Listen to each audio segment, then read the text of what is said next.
માંડવીમાં દર વર્ષની જેમ આ વર્ષે પણ સતત ચોથા વર્ષે ધોરણ 10 અને 12ની બોર્ડની પરીક્ષાના સમયે વિદ્યાર્થીઓ નિર્ભય અને આત્મવિશ્વાસ સાથે સકારાત્મક ઉર્જા મેળવી અને પરીક્ષામાં ઝળહળતી સફળતા પ્રાપ્ત કરે તેવા શુભ આશયથી માંડવીમાં જીવદયાનું કાર્ય કરતી સંસ્થા મહાદેવ જાલી રાખજે ગ્રુપ દ્વારા 21મી ફેબ્રુઆરી રવિવારના સવારના 7:30થી 10 વાગ્યા દરમિયાન વિન્ડ ફાર્મ રોડ પર આવેલા ગાયત્રી મંદિરમાં ગાયત્રી યજ્ઞનું આયોજન કરવામાં આવ્યું।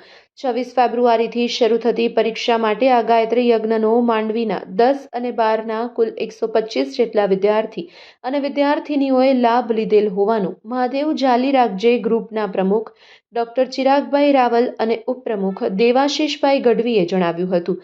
પ્રારંભમાં માંડવીની 3 ટુકર વિવિધલક્ષી હાઈસ્કૂલના આચાર્ય કૌશિકભાઈ ગોકુલ ગાંધી અને સારસ્વતમ સંચાલિત કોડાઈ હાઈસ્કૂલના આચાર્ય પ્રફુલભાઈ વિડજાએ બોર્ડની પરીક્ષામાં પેપર કેવી રીતે લખવા તેનું વિગતે માર્ગદર્શન આપી વિદ્યાર્થીઓને પરીક્ષામાં ઝળહળતી સફળતા મળે તેવી શુભેચ્છા પાઠવી હતી।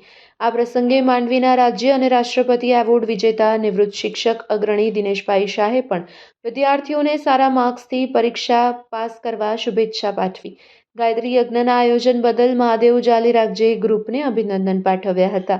આ યજ્ઞની કર્મકાંડ વિધિ માંડવી ગાયત્રી પરિવારના હર્ષવર્ધન અંતાણી, પ્રતાપભાઈ પટિયાર અને તેમની સમગ્ર ટીમ દ્વારા હવન કરાવવામાં આવ્યું હતું। આ યજ્ઞમાં માંડવીમાં 33 વર્ષથી કાર્યરત સંસ્થા અંધ અપંગ માનવ કલ્યાણ સોસાયટી સંચાલિત વિકલાંગ કન્યા છાત્રાલયની દિવ્યાંગ છાત્રાઓ જોડાઈ હોવાનું સંસ્થાના પ્રમુખ શાંતિલાલભાઈ ગણત્રા અને મંત્રી દિનેશભાઈ શાહે જણાવ્યું હતું। સંસ્થા દ્વારા મંચસ્થ મહેમાનોનું અભિવાદન કરવામાં આવ્યું। આ યજ્ઞમાં જોડાયેલા તમામ 125 વિદ્યાર્થીઓએ ગાયત્રી મંત્રની આહુતિ યજ્ઞ ભગવાનને સમર્પિત કરી તે ઉર્જા દ્વારા તેઓ પરીક્ષામાં જ્વલંત સફળતા પ્રાપ્ત કરવા પ્રાર્થના કરી હતી।